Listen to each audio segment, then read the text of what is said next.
Good evening, everyone. Welcome. Thank you. So great to see so many people out here tonight. My name is Ricardo Acuna. I'm a staff member at the Parkland Institute, one of the co-host organizations tonight, along with the Center for Free Expression. And my job here is very brief. It's to welcome you and to give you just a tiny little bit of context, I guess, to how we came about doing this event.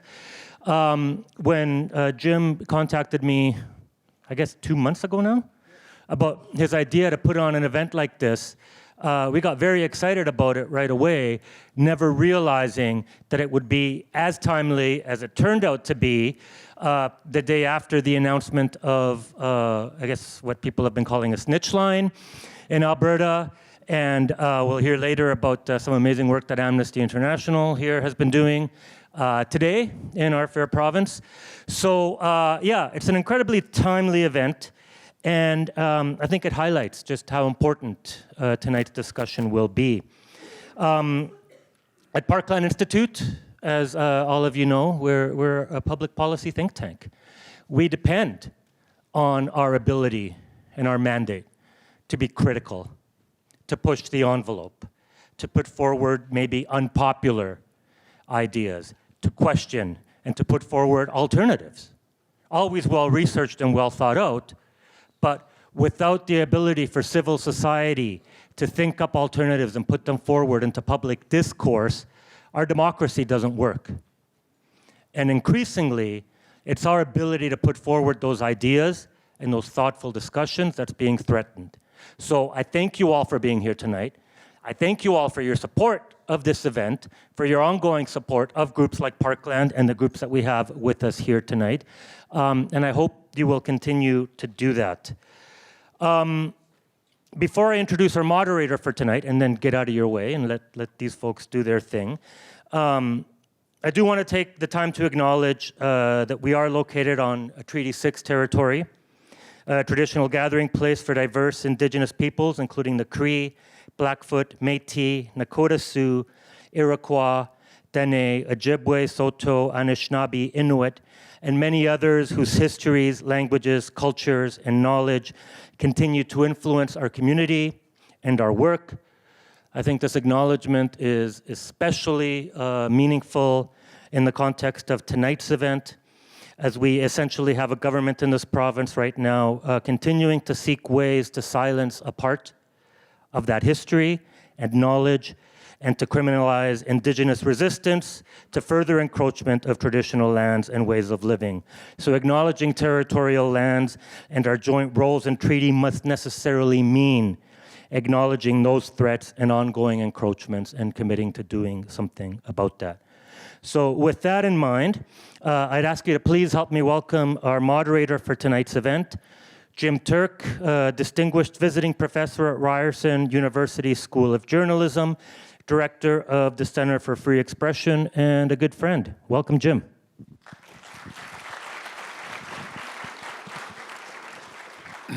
Thank you very much, Ricardo. We're going to have all the panelists and myself sit, and it's very hard for a professor to give a talk sitting, so I'll do my best. I have the honors, Ricardo mentioned, of moderating tonight's panel discussion and discussion with you. As Ricardo mentioned, I'm the director of the Center for Free Expression at Ryerson University, a center that focuses on the importance of free expression for democracy and for social justice. If you want to know any more about us, you can go to our website, which is cfe.ryerson.ca. Previously, for 16 years, I was the executive director of the Canadian Association of University Teachers. Despite being a wayward academic, oops, did we lose this? Sort of. Is it back? Yeah. Despite being a wayward academic that gave up his tenure at the University of Toronto to work in the trade union movement before then going on to CUT. Before introducing our panel, I'd like to thank Ricardo and our co-sponsor, the Parkland Institute, and in particular Gail Davey and Scott Harris, who along with the Center for Free Expression's coordinator, Ange Holmes, did most of the work that made tonight's event possible. I also want to thank Carolyn Sale of the University of Alberta for first suggesting the idea to the center of holding such a forum as this. So our panelists, it's quite a remarkable group, I must say, and that's why it's such an honor to be able to moderate this collection of worthies. The first panelist I'd ask her to come up is Laurie Atkin, who is a professor of political science here at the University of Alberta. She has taught comparative politics, environmental studies, Canadian politics, and gender studies. Her main areas of research and teaching are political ecology, Alberta politics, never a boring subject, and the populist radical right. Since 2002, Laurie has studied the political economy of climate change policy in Alberta and in Canada, as well as the role of provincial consultation processes in informing and legitimating Alberta's policy directions. She recently completed a multi-year study of government innovation policy and funding to Alberta universities and the implications of these funding priorities for the transition to a post-carbon future. Over the years, she has initiated a number of actions related to the defense of academic freedom and political dissent. Laurie is one of Alberta's important public intellectuals whose work could not be more on point for our discussion this evening. Please join me in welcoming Laurie Atkin.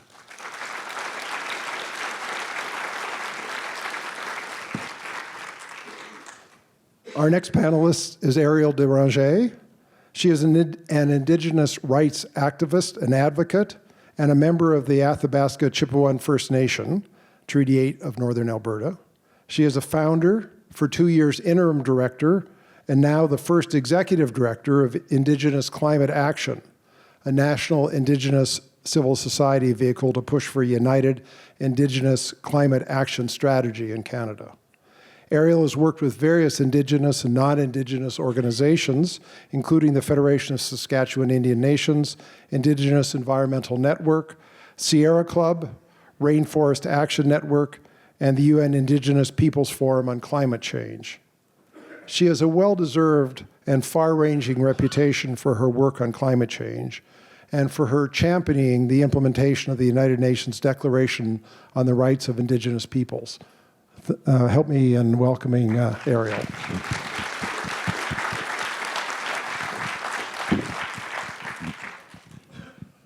Our third panelist is Alex Neve. Alex, as most of you know, is Secretary General of the Amnesty International Canada, having been in that position since 2000.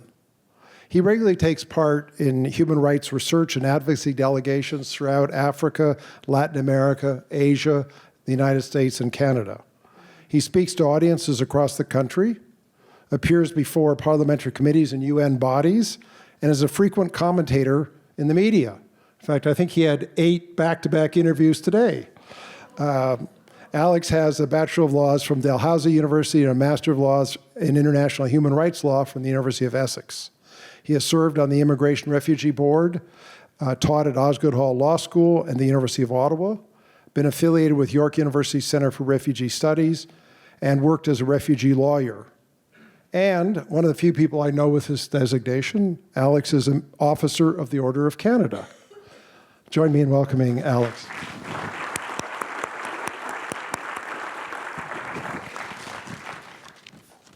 And our fourth panelist is Tim Gray. I haven't lost my notes on him. I'll have to do it from memory. Having a bad night tonight. I did. Tim is the Executive Director of Environmental Defence Canada, one of the leading environmental organizations in this country.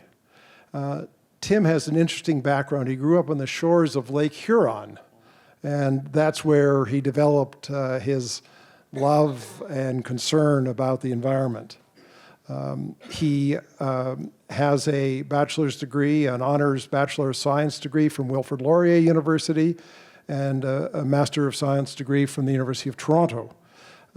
His organization has really been providing such important leadership in this country on a whole range of environmental issues. So it's a real pleasure to have Tim with us tonight.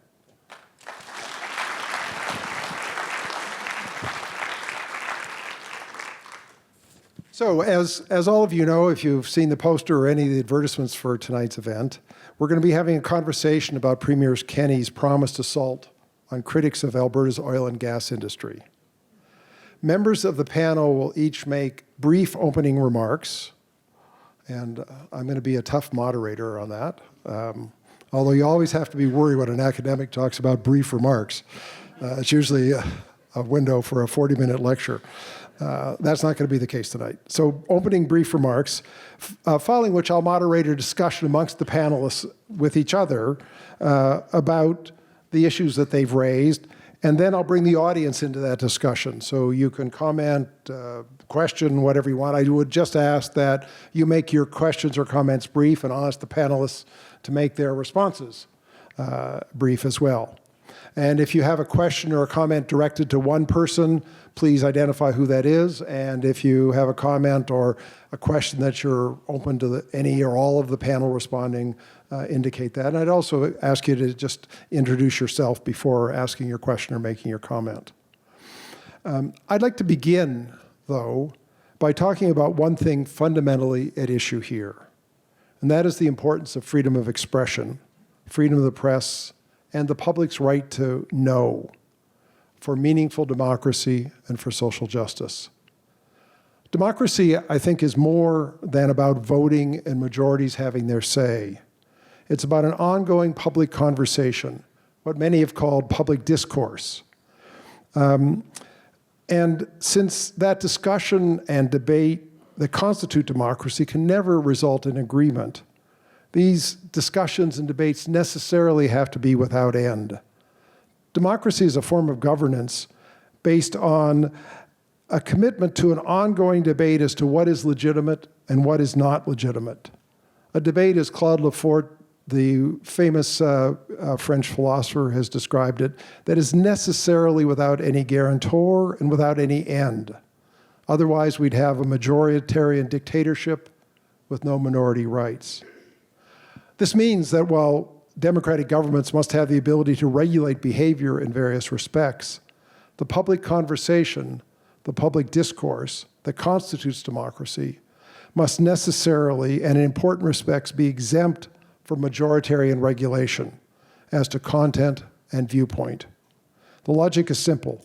If the essence of democracy is a debate that must necessarily be without end, restrictions on continuing that debate compromise it and the democratic processes that it makes possible.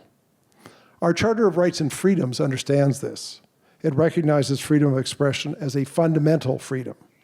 It refers to it specifically in those words. So what are we to make of a provincial government that says it will use the might of the state to silence critics? What are we to make of a promise to spend $30 million while signaling that there's going to have to be major cuts to healthcare, to education, to social services, that announces that it's going to spend $30 million to fund a war room to combat critics of Alberta's energy industry, justifying it as combating disinformation, or what Donald Trump likes to call false news, equally inaccurately. What are we to make of a provincial government allocating $2.5 million to fund a so-called public inquiry that will operate outside of Alberta's access to information law, whose head has made clear that he will not deal with journalists, but rather refer them to the website, since anything that the inquiry has to say is on the website, that has introduced yesterday a snitch line? What are we to make of a provincial government claiming that it is starved for cash, but today, in a speech the Premier gave in Fort McMurray, that it has found $1 billion to fund an Indigenous Opportunities Corporation to help Indigenous communities get equity in oil and gas projects, as well as to fund a legal defense fund to help Indigenous communities fight environmentalists. And finally, what are we to make of a Premier who encourages the use of defamation to drive critics into silence? You know, while Quebec and Ontario and BC have all adopted what are called anti-SLAPP laws. These are laws to prevent the misuse of defamation suits to undermine public participation in policy debate. The Kenney government appears to be encouraging SLAPP suits against its critics. These are all questions our panel will address, and I'd like to invite Alex Neve to kick off his opening remarks.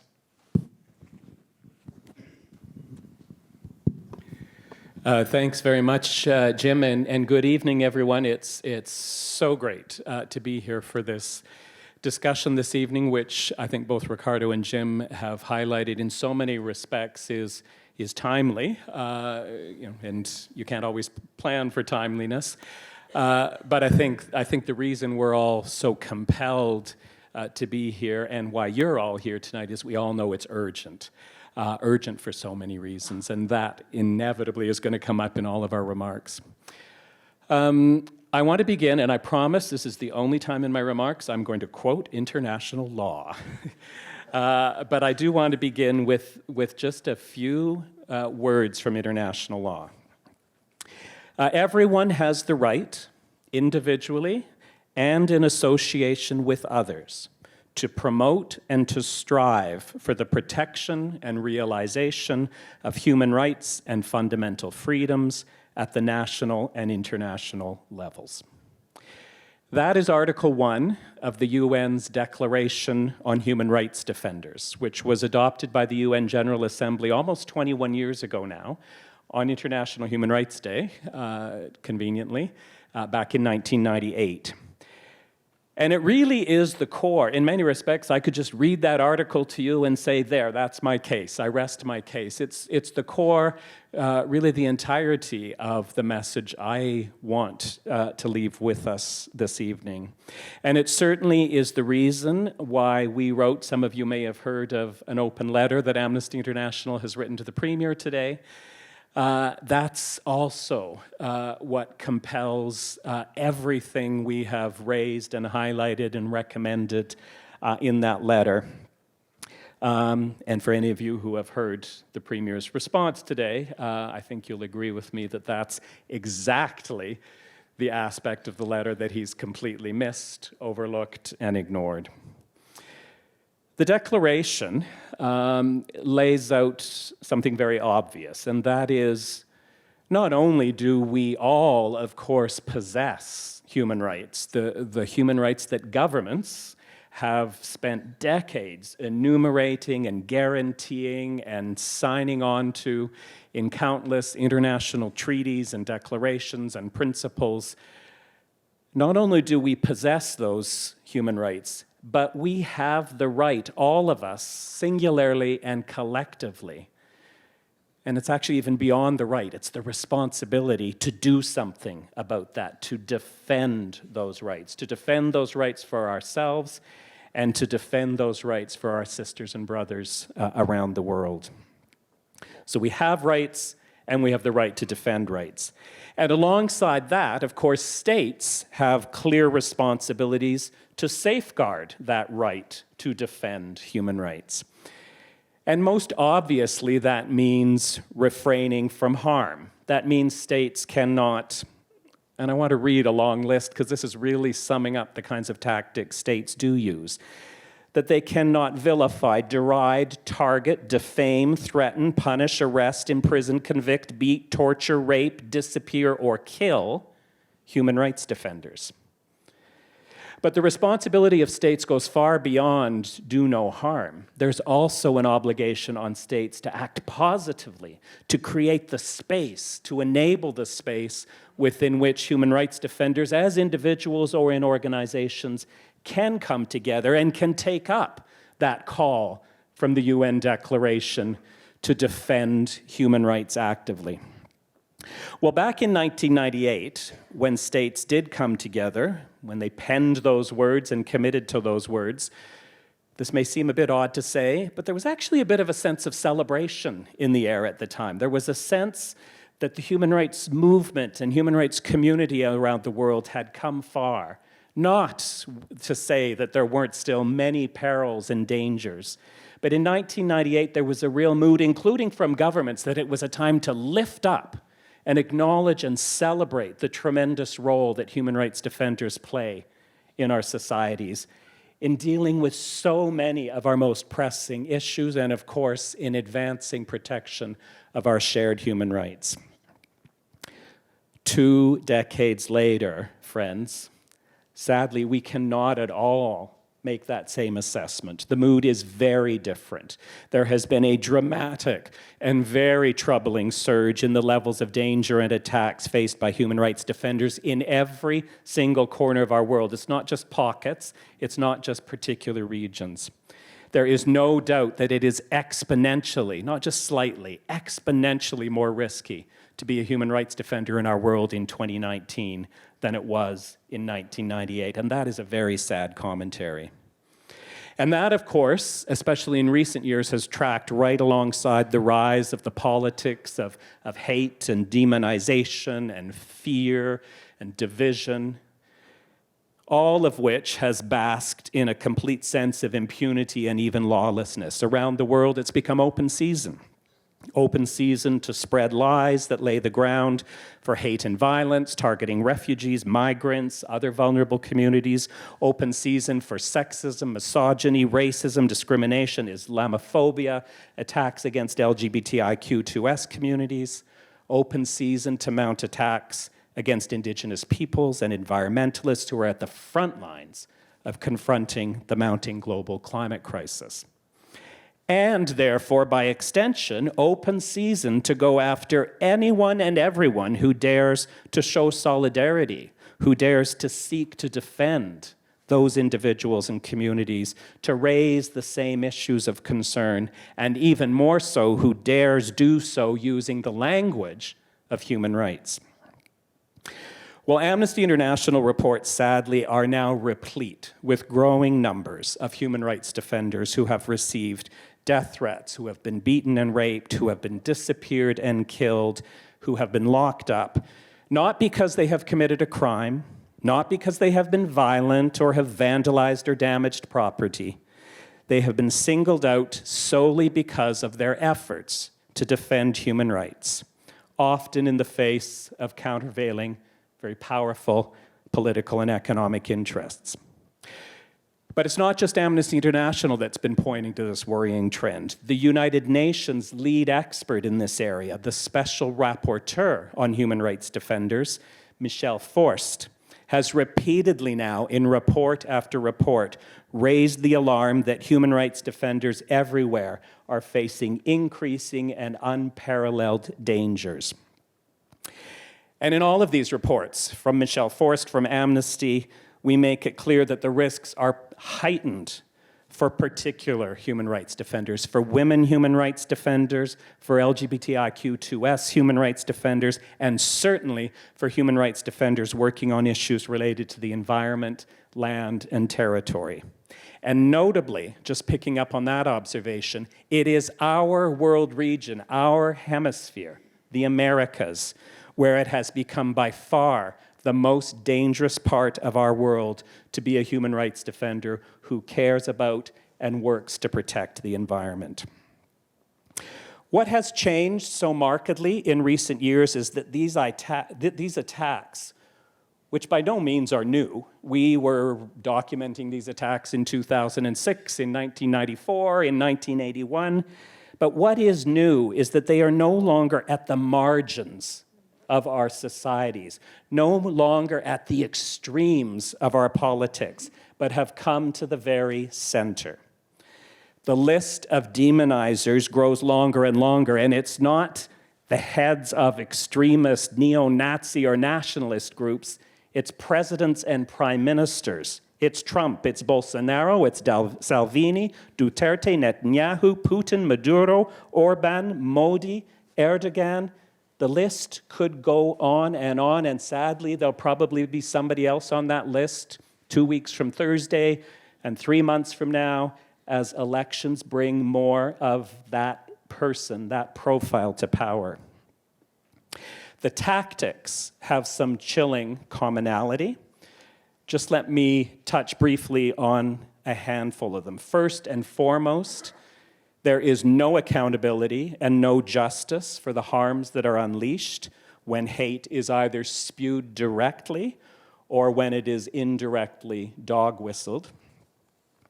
Second, almost always the concerns raised by human rights defenders, the campaigns that are brought forward, are dismissed and undermined as lies and defamation, and increasingly, again to pick up on Donald Trump's words, fake news.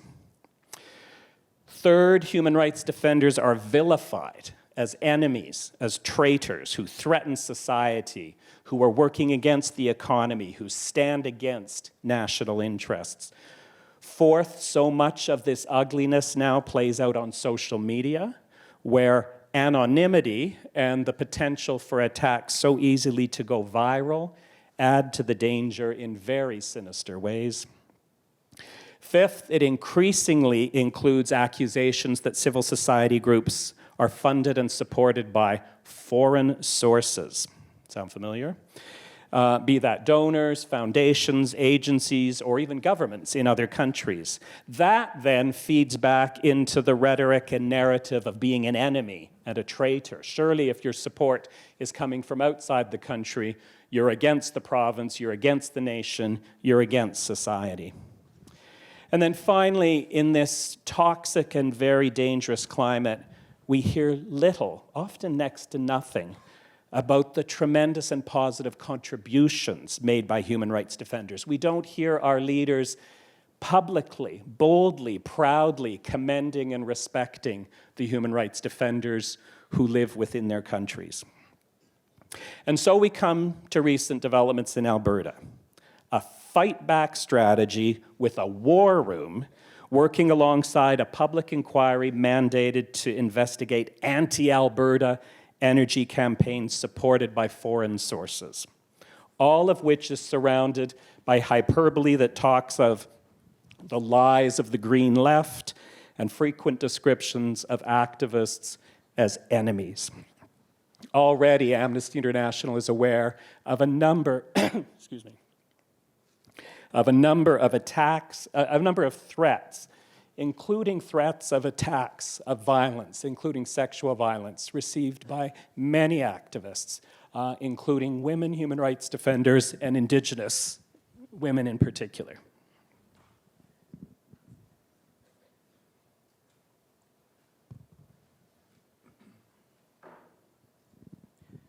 The bottom line is that no government in Canada should be emulating in any way the odious tactics that have taken hold right around the world. But that's what we're seeing here in Alberta. Not to the same magnitude. We're not seeing death squads being sent out to disappear environmentalists in the middle of the night. But what is happening in this province is part of that same vile, slippery slope. And Premier Kenney has taken a step out onto that slope. I want to end by reminding us, and I'm sure this will come up frequently, of course, the backdrop to all of this is the fact that so many of the activists and environmentalists and Indigenous rights defenders are working urgently to avert an incredible human rights crisis, the global climate crisis we face. And I wanted to share with you the words, many of you may have seen this, but the UN's High Commissioner for Human Rights, Michelle Bachelet, in her address to the UN Human Rights Council yesterday, put it in very stark terms. Climate change is a reality that now affects every region of the world. The human rights implications of currently projected levels of global heating are catastrophic. The world has never seen a threat to human rights of this scope. Just let that last sentence sit with you for a minute. Never seen a threat to human rights of this scope. That's why this matters. That's why environmentalists and Indigenous rights activists and human rights defenders feel so urgently compelled, despite the measures now being arrayed against them, to be actively speaking out. And that's why it's so urgent that all of us resist the Kenney agenda, urge that he pull back from the very troubling steps that he's already taken, and insist instead that he advance policies, strategies, and war rooms in this province that are all about upholding and respecting human rights, not undermining and violating them. Thank you.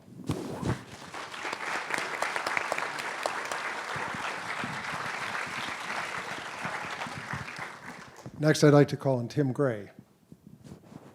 Well, where do I go after that, Alex? I'm going to dive, I've got like 5 minutes here, so I'm going to dive into 5 assertions that are being made by the Kenney government as they launch their public inquiry in the war room, and then just give you some facts on these things, because I think it's really important to illuminate what is actually going on, what the difference between the rhetoric is, and how the reality of some of these issues. So, number 1, NGOs such as my organizations and many that I work with are spending all of their time trying to shut down the tar sands, and that it's horrible because the oil being produced from Alberta is cleaner, greener, more ethical, and better than any other oil in the world, and that emissions from Canada are so small as to be irrelevant, so what does it matter? That's number 1. 2, oil consumption in the world is going to grow over the next 30 or 40 years. We should be at the party producing as much as we can to get as many jobs and as much money from that as we can. NGOs don't fight oil and gas development anywhere else in the world. Only here, only in Alberta. Everywhere else, it's good. NGOs are running campaigns to try to stop the expansion of oil output in Canada to help American oil companies, not to save the climate. Assertion number 4. First Nation communities, non-Aboriginal communities only work to stop pipeline infrastructure because they're dupes of the environmental movement and they really don't have any opinions of their own. And we'll hear from Arielle about that. Those are the 5 major assertions. There's some other ones. Let's start with the first one. So there's not a single environmental organization in this country that has ever said that they want to shut the tar sands down. All of the work that we have done is to question the ongoing expansion of them at a time when we need to be reducing emissions in this country. Should we be expanding, massively expanding, the emissions from fossil fuel development at a time when we know we need to reduce emissions on a global scale? That's what we do. The clean and green part, well, you guys all live in Alberta. You probably know how much truth there is behind that. Massive tailings ponds that we have no plan to clean up, massive leakage of tailings ponds into the Athabasca River, contaminating wildlife, contaminating people, massive air emissions, underreported carbon emissions, fastest rising source of carbon emissions in Canada, making meeting our own international commitments very, very difficult, more difficult every year. A cap that is not regulated and not in place on emissions. Canada being the 9th absolute highest emitter globally of carbon on the planet with such a small economy and so few of us living in this country, and the 2nd largest per capita emitter of carbon anywhere on the planet. That's our profile. So the clean and green and better part for Canada in terms of our fossil fuel production, you don't have to dig very far to find that's completely false. Oil consumption is going to grow. We're going to be using more and more oil by 2040. Well, you can listen to the UN, you can listen to the World Bank, you can listen to global investors, and we know that if we're still meeting most of our energy needs from oil in 2040, you're not going to be able to get to the gas station. There's not going to be any gas stations to get to because we're going to have societal collapse on such a scale that none of this stuff is going to function. We will not be using fossil fuels as the dominant fuel source in 2040, or else we will not have a functioning civilization. And there's broad agreement on that, and denying that is crazy. Oil industry in the US is the beneficiary of trying to stop the expansion of the oil sands. Well, the last time I checked, most of the oil companies that operate in Alberta are the oil companies that operate in the US, they're the oil companies that operate around the world. And why would someone like me, who's worked in the environmental field, since I was like 18 years old, what would my motivation be to help ExxonMobil make more money in the United States? Like, wouldn't the more obvious thing be that maybe we actually care about climate change? So that seems a bit crazy to me. And then, I guess, what what's the last one here that I want to try and talk to?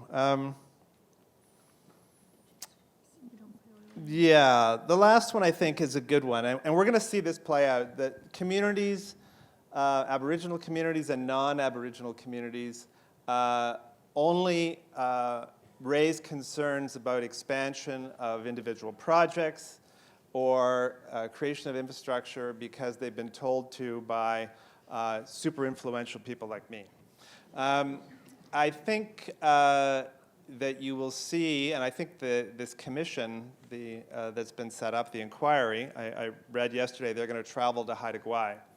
So they're going to meet with the Haida there and tell them that their opposition to the Northern Gateway pipeline was because they were dupes, and that I convinced them, or some other environmental organization, that it wasn't that they were trying to protect a place that they'd lived in for 10,000 years from oil spills from the tankers that would have ran up on the rocks if that pipeline went ahead. I'm really looking forward to that. I'm really hoping I can go to Haida Inquiry, because I really want to hear them explain to the Haida how they're idiots and dupes for trying to stop the Northern Gateway pipeline. And I work mostly in Ontario, and I worked on the Energy East pipeline. I can tell you every single community that I visited where people were concerned about that pipe exploding and going into their water supply, contaminating their farms and fields, they weren't doing it because I told them to. They were doing it because they were afraid, and they did not want this to happen in their community. And I'll end there, and hopefully we'll have a good conversation. Thank you.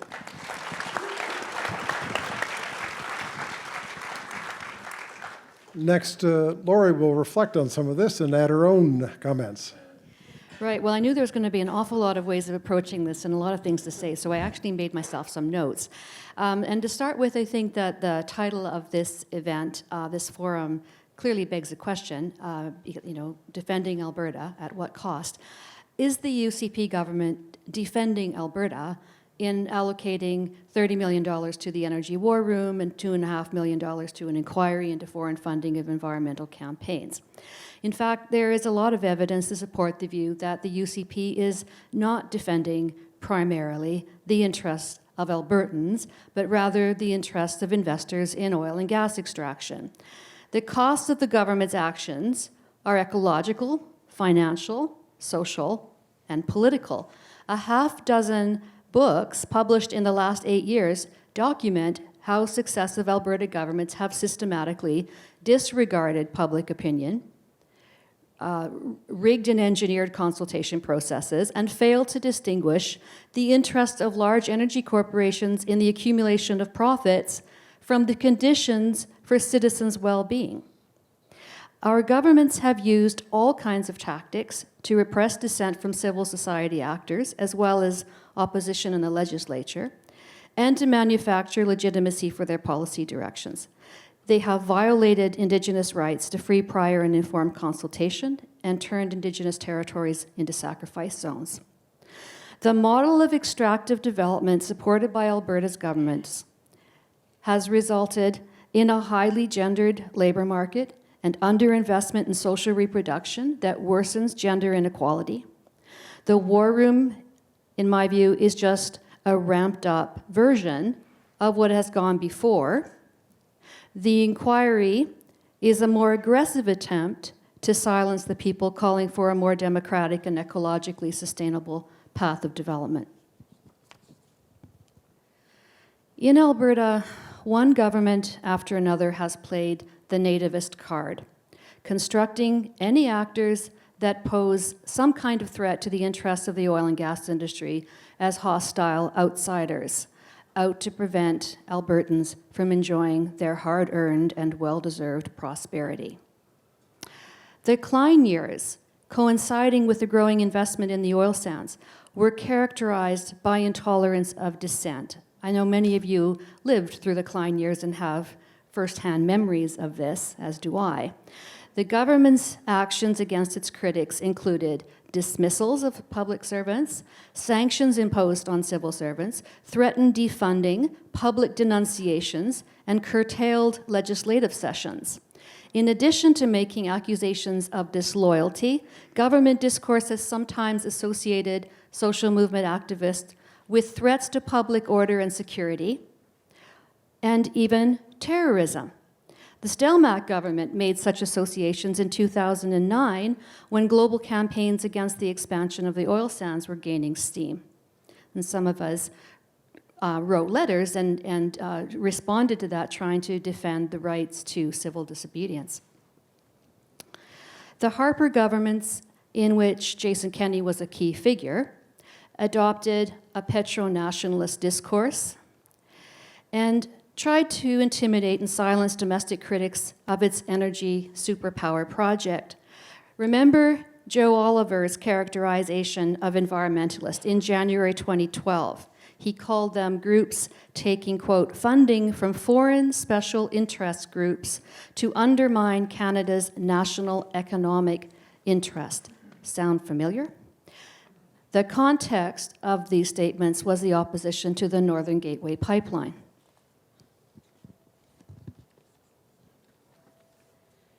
And what did the Harper government do to push back these radical environmentalists? It rewrote environmental assessment legislation to streamline the approval processes for corporate investors.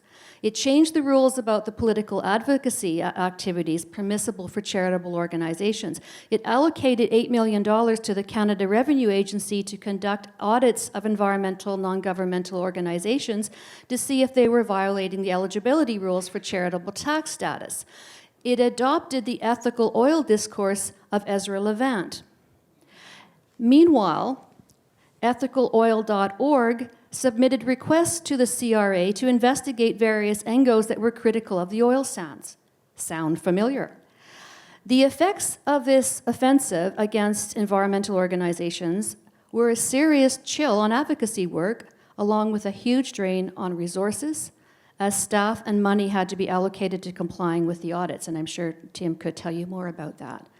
And I think this is one of the purposes of these actions, is to throw off balance and drain resources from civil society actors that are posing a problem to government's agendas. It's worth noting that the same enemy of the people accusations were made against David Suzuki in spring 2018 in the context of the honorary doctorate at the University of Alberta, drawing on the same discursive themes that were produced again by Ezra Levant and Rebel Media back in 2012.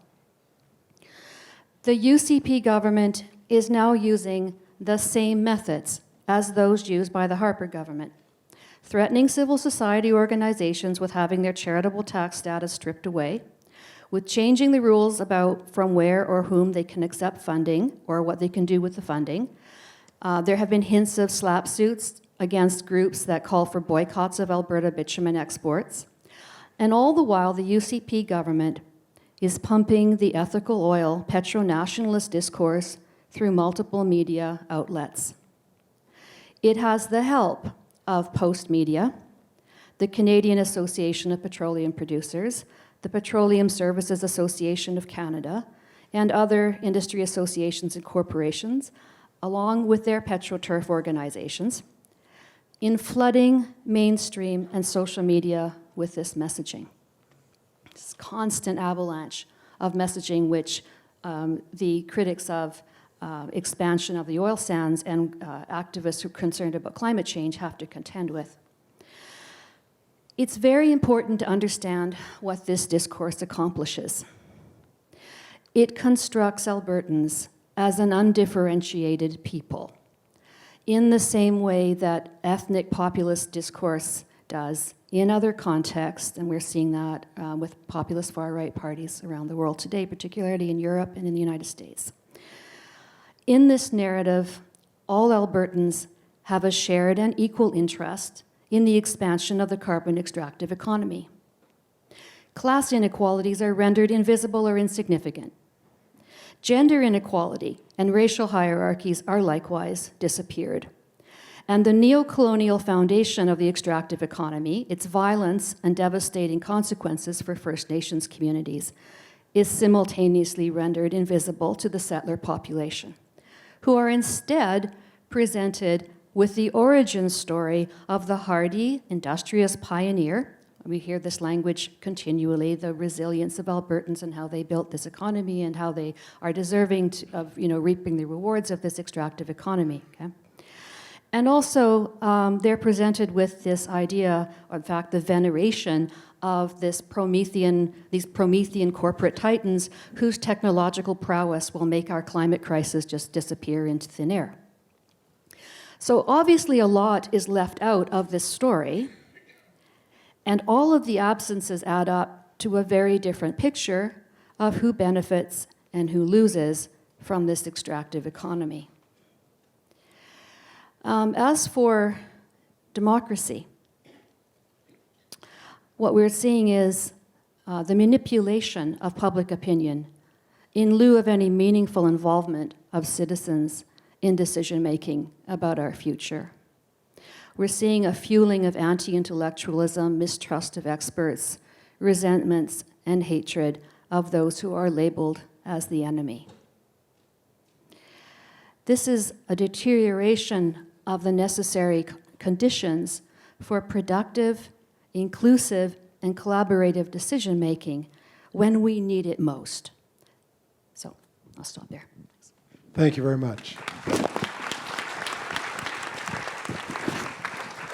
I was remiss at the beginning because one of my friends who's an inveterate tweeter said we had to have a Twitter handle for this event for those of you who do that. And we developed one, and then I forgot to tell you what it was. So if any of you, if it's not too late and you're still tweeting, it's #ABFreeSpeech. Okay, our final panelist, and then we'll get it to our discussion, is Arielle Debra. Arielle? Thank you. Eklanete Denesotlaneta Arielle Tsekwe Hushe Duranje Betsieni Hesli. My name is Arielle Tsekwe Duranje. Just want to recognize the traditional territory as I am a guest here. I'm a resident or a member of Treaty 8, and we are in Treaty 6 territory. First off, when you're at the end, it's just like everything they said. and I do think that there's obviously, like, I agree with everything that everyone said. The hypocrisy that we are witnessing with this new UCP government isn't new. This isn't a new tactic. This isn't a new strategy. We saw this with Stelmax. We've seen this saw this with Harper. We continue to see these iterations. I made a joke. It's just another white guy doing the same old white guy things. And that's the reality. And the reality is that the difference between now and then is the urgency piece. The reality is that we are at a time of critical emergency for life on planet Earth as we know it. And that puts a weight and gravity on these tactics that are being presented by this new government of the day that creates really, really, really deep uncertainty. It creates really deep challenges that could have massive lasting impacts, not just on Albertans, because we created this, they created this narrative of like hyper-nationalism and hyper-Alberta nationalism. I mean, we've talked about separatist movements of like Alberta becoming its own state. And when you think about what the repercussions of that are in relation to what Tim was talking about Alberta, like being home to one of the planet's, what is being referred to as carbon bombs, we start to see the gravity in which these actions actually have. And it's really, really quite scary. I am a part of the UN Indigenous Peoples Forum on Climate Change because every UN body has to have the longest possible name ever. And in addition to that, I sit on the North America Facilitated Working Group for the Local Communities and Indigenous Peoples Platform, which is under the UNFCCC. Would you like to keep up with all the acronyms? And what I'm saying is the reality is that Indigenous peoples are really, really heavily engaged in this discourse around how we address climate change. And its relationality to what is happening locally has to do with the fact that not just within the Declaration of Human Rights, but within the UN Declaration under the Rights of Indigenous Peoples, we have a right under Article 16, I probably got that wrong, on our ability to create our own forms of governance and to be involved in all decision-making matters related to our lands and territories. And I'm bringing this up in relation to this, $1 billion towards the Indigenous corporate communities, what is it, corporations, I don't know, the equity fund for Indigenous communities and pipelines and being able to sue environmental groups, and this sort of push that Indigenous peoples have been duped, this narrative. And I really want to draw that out and to draw out some reasons why we're seeing this happen. 10 years ago, when we saw Stelmach and the governments of the day and Harper pushing these narratives to protect the tar sands and stop these foreign-funded radicals, what we saw is a shift in the environmental movements to move from an environmental rights narrative to a human rights narrative, or an integration rather of. And that involved working alongside Indigenous communities that had been, for centuries, fighting for and advocating for the protection and preservation of their traditional lands and territories against many different forms of predatory capitalism and forms of extractivism. So happens that tar sands was one of them. Now, Indigenous communities have been rising up and challenging all sorts of forms of predatory capitalism and extractivism because of the violations that these projects have on our rights.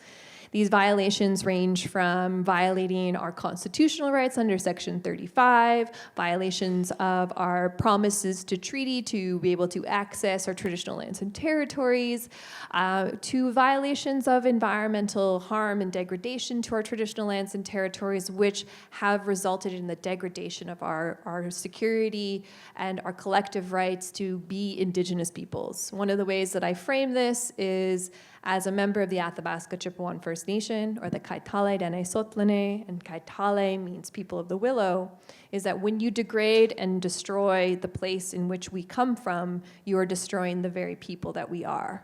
Our identities are intrinsically linked to these places. So this idea that we've been duped is very, it's just kind of ridiculous. I mean, we've been fighting for a long time. Now, what we've seen is the co-optation by, far-right governments and corporations that saw the strength. Because what we did see with this shift in the narratives of the environmental movement to integrate a human rights and an Indigenous rights-based approach to challenging these projects was that we saw more strength. There were legal frameworks that were holding up these frameworks. When we were pushing for the rights of the environment, there were already pre-existing rights of Indigenous peoples. And when we integrated the two, it created a strength that we saw projects delayed. We saw, I was a part of lobbying massive corporations like Shell, and we saw the shift in these corporations. We saw the shift in diversion of financial resources out of the oil sand sector, out of oil in general sector, not just here in Canada, but offshore drilling in the Arctic, all sorts of different places.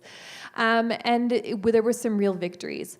But what we failed to do as a movement is finding ways to sustain and support these movements at the base. And many of our communities are still looking for those alternatives. We don't just need critics, we need solutions that are tangible. And so what has happened is that a lot of these communities that were at the forefronts of these struggles are now being coerced, intimidated into joining ranks with the very people that were their opponents or their enemies, for lack of a better word, early on, with broken promises, like this $1 billion investment in the Indigenous, what's it called? It's the Indigenous Opportunities Corporation. Indigenous Opportunities Corporation. That sounds colonial. And it has $1 billion. Yeah, $1 billion. So, we see how this is played out. We see how promises. To me, it reminds me of not that I was there, of course, but it reminds me of when, the British were fighting the French, and they were all trying to get the Indians to join their side, and they're all like, "Come with us. If you come fight for the French, we'll give you all of this." And the English were like, "Come fight with us, and if you fight with us, we'll give you all of this."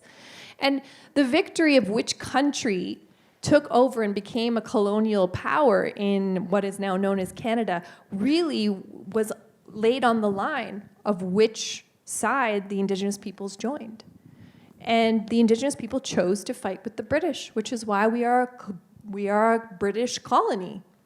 And so when you think about that, you think about how colonization still continues to this day through the coercion and intimidation of Indigenous peoples to choose sides based on empty promises of, equity and promises of jobs and so on and so forth.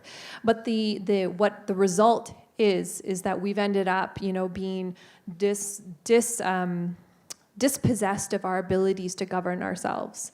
And so for me, when I see what Stelmach is doing, oh my God, I just called him Stelmach. Same old white guy. What we're seeing happen with the government of the day is that there's these same tactics that are being employed, and they're getting smarter. And the scary thing, again, is what's at stake. It is literally one of the scariest times to be alive on this planet, whether it's violations of human rights, whether it's states becoming getting in bed with corporations, upholding corporate interests over human interests, over life on this planet. And the fact that we are faced with the greatest challenge we have ever faced, which is the climate crisis. No amount of money, no amount of posturing and nationalism is going to save us for what's to come if we don't act now. And so when we talk about what Kenney is doing, what these different, right-wing, radical right-wing governments are doing the world over, we must take collective action to rise up and use our democratic rights, utilize those international instruments like the UN Declaration of Rights on Human Rights, the UN Declaration on the Rights of Indigenous Peoples. We have to create allyship and learn to work together more collectively, because this fight is not going to end tomorrow. And if we continue to let these things happen, business as usual, this will be the end of everything that we know. Thank you.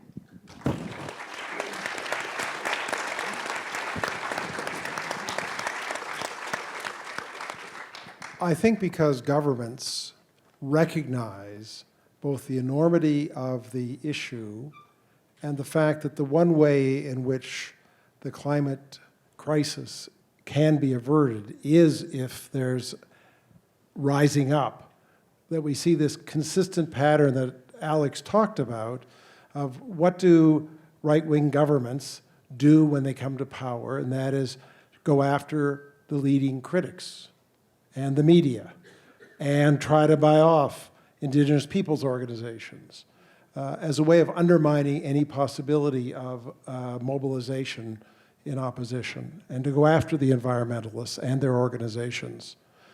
One of the things the Premier has made very clear is that he wants to reopen what was being talked about earlier, that is the charitable status of various environmental organizations. He specifically mentioned Tides Canada and the David Suzuki Foundation.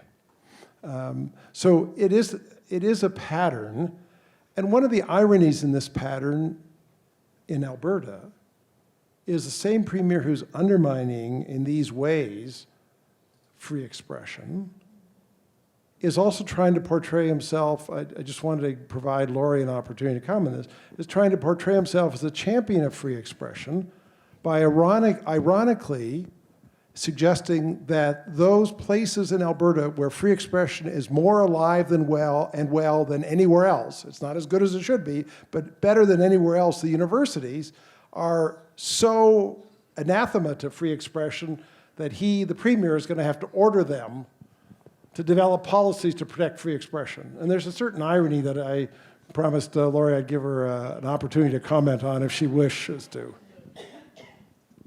There's not much left to say. I mean, it's a kind of, it's an irony, it's a hypocrisy, it's a political move, right, to create a platform, a space for actors allied with the government and its agenda to have more authority, more legitimacy, more presence in universities. And to suggest, this is a discourse you hear from the far right all the time, that the universities have been somehow taken over by leftists. I'm always looking around going, well, where are they all? Geez, I wish I knew some of them. But, but, I mean, the idea that we've somehow, we've become these warrens of of left-wingers, and we're indoctrinating the youth, and the universities need to be saved from us, you know. So it's just part of an ideological onslaught, really, this claim. Well, we've been talking for a long time. I'd like to provide those of you who are here, if you have questions you'd like to ask. I mean, here's a wonderful group of panelists, and it's an opportunity to ask them questions or make comments to them, asking them to comment on that. If you'd like to, could you put up your hand? I'll recognize you. Someone will bring a mic to you. I'd ask you to introduce yourself and make your comment or question briefly, and then indicate, is it directed to the whole panel or is it directed to a specific person? Okay, person in the back there. To be so anti-environmentalist and so on. I was an environmentalist in 1970, one of the first graduating class at McGill University. But I have never seen this hatred towards an environmentalist, and I'm really trying to figure out what caused it here in Alberta, and I think it's beyond just the environment and capitalist. So I'm trying to figure this out. Anybody like to have a go? Yeah, I mean, I think there's legitimate economic anxiety that I think can be played on by populist government, and Jason Kenney's very good at that. You know, the downturn in the oil industry that occurred is real. There was thousands of people that lost their jobs. Most of those jobs aren't going to come back. The oil industry in Alberta, especially the tar sands, is very, very vulnerable to capital flight, international capital flight. Most of the major international oil companies have left. And you can understand why that might be. We know that there's going to be a tipping point of oil demand. There has to be. From what I was saying earlier, we have to address fossil fuel emissions on this planet. So you can imagine that when that starts to sink in to international banks, international oil companies, that they're going to deploy their resources in the places that are going to be lower cost areas of production. And that is slowly but surely driving capital away from Alberta. And another thing from an employment perspective, which helps to reinforce this anxiety, is that Alberta, on a relative scale compared to other oil producing jurisdictions, derives much lower royalties from the resource, you as the owners, than most countries in the world charge.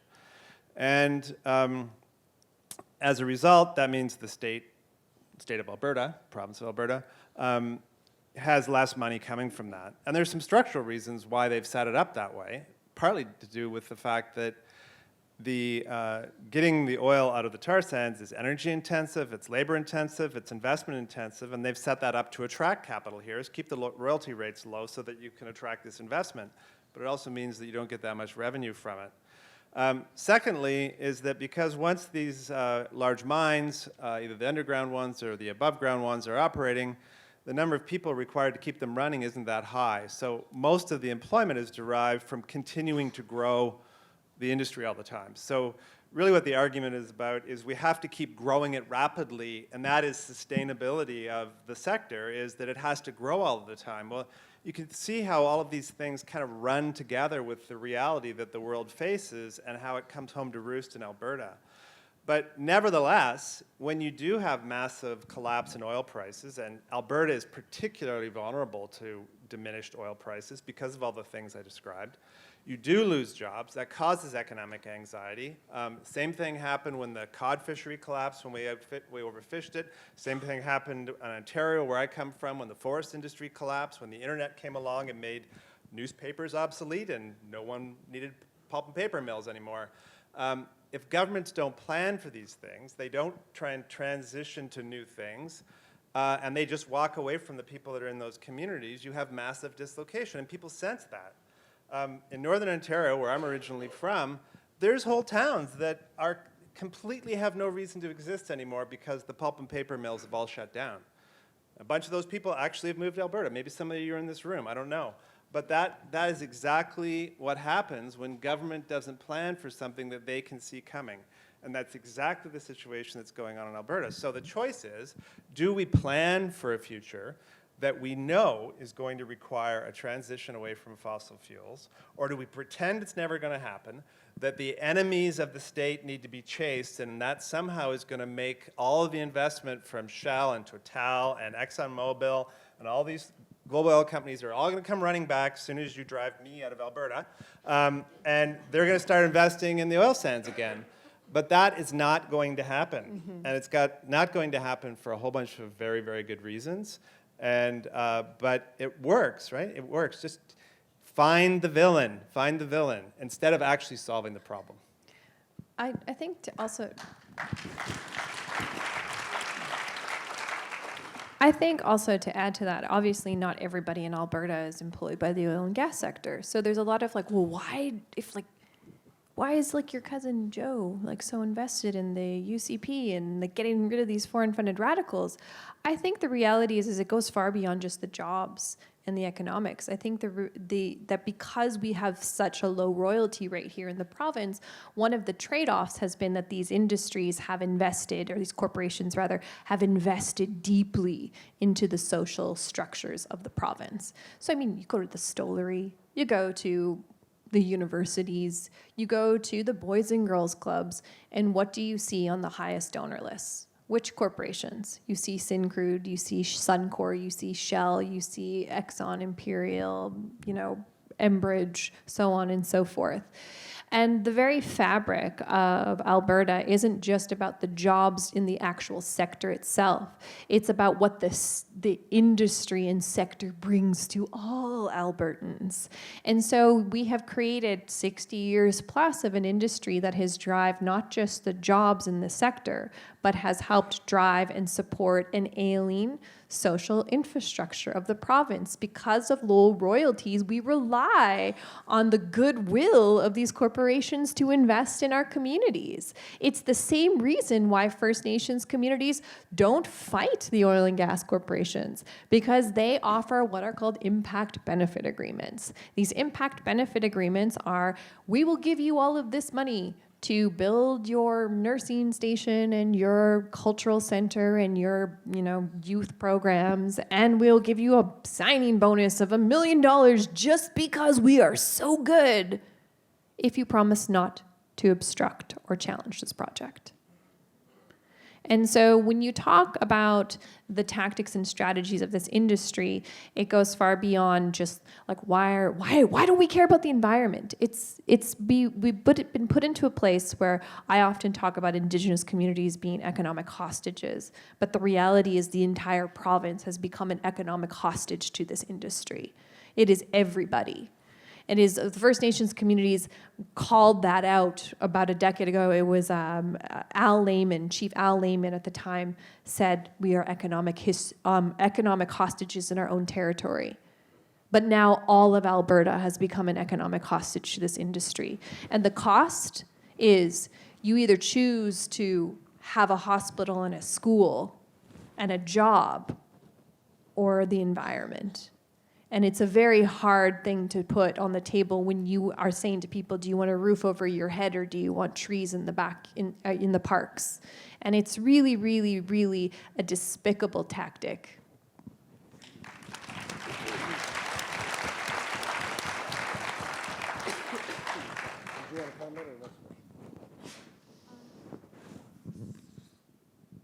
Gone dead here. Hello? Okay. Yeah, just really briefly, because there's a lot of people who no doubt want to ask some questions. I would add a little bit to what Arielle and Tim have said, is coming at this from a slightly different way, but coming back to the long history in Alberta of Alberta being a one-party dominant system, and that one party always having constructed itself as the party of all Albertans. And there's this, effort to constantly construct the identity of Albertans again, and the way I was saying before, this kind of homogenous, we're just this homogenous group of people and we all have everything in common and we're not really differentiated in any significant ways and there are no huge inequalities. But that identity of being an Albertan has been constructed very much around the idea of being under siege. and being united against the outside forces. And this goes way back to the formation of the province, right, at the beginning of the 20th century and its relationship to the federal government. And that, you can certainly say, well, things have changed a lot in the last 100 years. Why do we still hang on to this sense of, this circle the wagons, we need to defend ourselves against the Trudeau Liberals and but this is because this particular identity and this discourse is reproduced over time by government after government. And so now there's a kind of a template, and every government that comes along that wants to stay in power just has to slot different enemies into the role of the outsiders. And so while it's been the federal government or Quebec or the Liberals or Trudeau, it's also now including environmentalists. And environmentalists have been constructed very much as the outsiders, right, who are hostile to us for some inexplicable, difficult reasons that are, the government can never really pin down except with some kind of vague paranoia, that they're out to get us.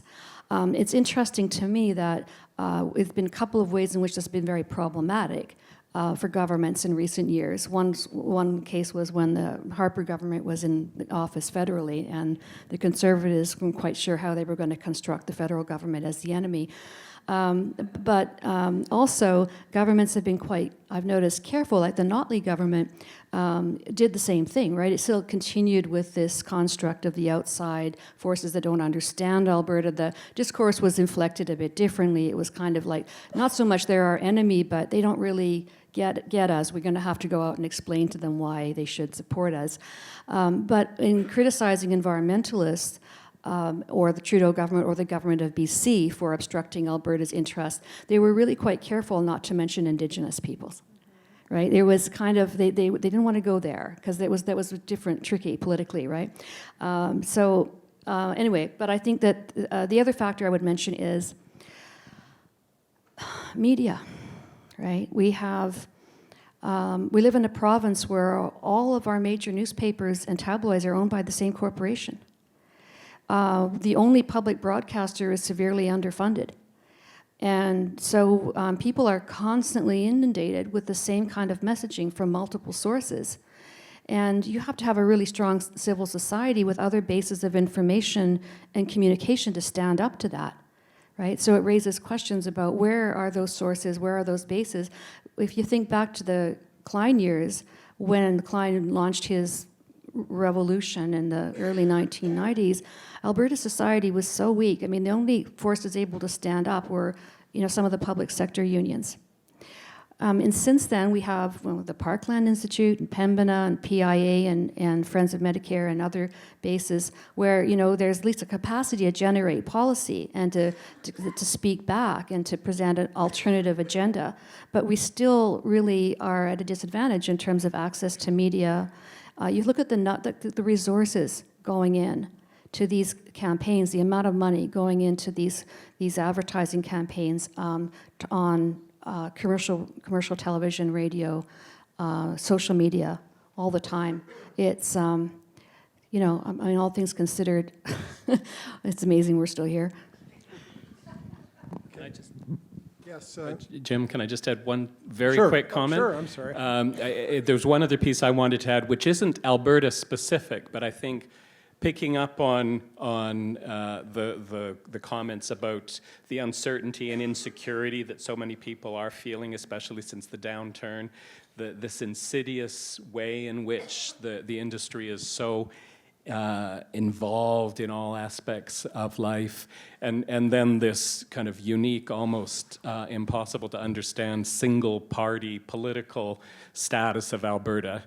You throw into the mix on top of that the fact that in Alberta and everywhere now, we're in this post-truth, post-evidence era. So you put all of that together and then add to the mix the fact that we live in a world now who cares what the science says? You actually should be proud to disagree with the scientists. That's a badge of honor. You can disregard absolutely incontrovertible information put in front of you. That it makes it easy to be unconcerned about the environment because it isn't such a big deal anyway. So I think that's another piece of it. Thank you, Alex.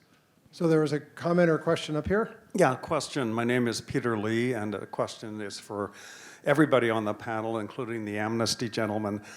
Is it important for environmental activists and advocates to stop the pipeline? And I'd ask all the panelists short answers to this. Who would like to go first? Tim, you've been nominated. This is probably heretical, but I think at this point it doesn't actually matter. I think the fight around fossil fuel infrastructure, both at a very community level around particular projects that were very dangerous. And the Northern Gateway one, which I mentioned earlier, is a really good example. I mean, that would have been a bad idea if it was carrying canola oil, never mind oil that would have ended up in a ship, would have ended up in the Hecate Strait, windiest area on the north coast, would have run into an island, would have sunk, would have destroyed that whole area. Like, just no way that wouldn't have happened. So there's those kind of very site-specific issues, the fate of whales in Vancouver. There's all those kind of things which are very high risk. But the kind of macro level about what is going to happen with the expansion of the oil and gas industry, especially the heavy oil industry, the world is moving on. The world is going to save itself, and the capital to further exploit that resource is not going to come here. So, it doesn't matter. But now it does matter to people, because people are heavily invested in this issue for a whole bunch of very good reasons. And the people who do not want the Trans Mountain Pipeline to end up in Vancouver are going to fight it. And they're going to fight it very hard. And that includes Indigenous people, that includes environmental people, it includes municipal politicians, all the people that feel that something in their life is very threatened by this particular project. But I don't think it actually matters. Others want to comment? I agree. I agree. I mean, I think the reality is stopping the pipeline is at this point a practice of like how governments of the day actually respect or don't respect or uphold the rights of Indigenous communities, human rights, and environmental rights. It's become like a demonstration of a lack of those respects for the environment, for human rights, and for Indigenous people's rights. Whether we stop it or not, I agree. I think like the capital investment, it's very challenging. It's very scary for me as an Indigenous person to see a lot of our Indigenous communities. If you want to talk about where they're being duped into buying this pipeline. There is a lot of like empty promises and false promises of like all this, prosperity, economic prosperity coming from a pipeline that the international, just so you all know, in COP25, COP26, which is the big UNFCCC, the big UN Forum Convention on Climate Change, where they meet to discuss, they're putting together what's called the rule book for the Paris Agreement, the rules in which countries need to employ in order to meet the standards of the Paris Agreement, and part of that is phasing out of fossil fuels. That like I'm a part of those negotiations where that is going to be negotiated in Santiago. So we talk about the international implications of how we meet these international standards. These pipelines are not going to be necessary. And then we're going to be holding the financial burden of that as a country for purchasing this pipeline. And if it gets handed off to Indigenous communities, to Indigenous communities. So I think fighting the pipeline is less about, stopping tar sands expansion, and it's more about a practice of how we actually choose to move forward in this big challenge that we're in. So I assume you think Kinder Morgan is happy that the Canadian government bailed them Kinder out. Morgan is probably just like super happy. I mean, let's keep in mind, these corporations are still making record profits while regular Albertans are struggling.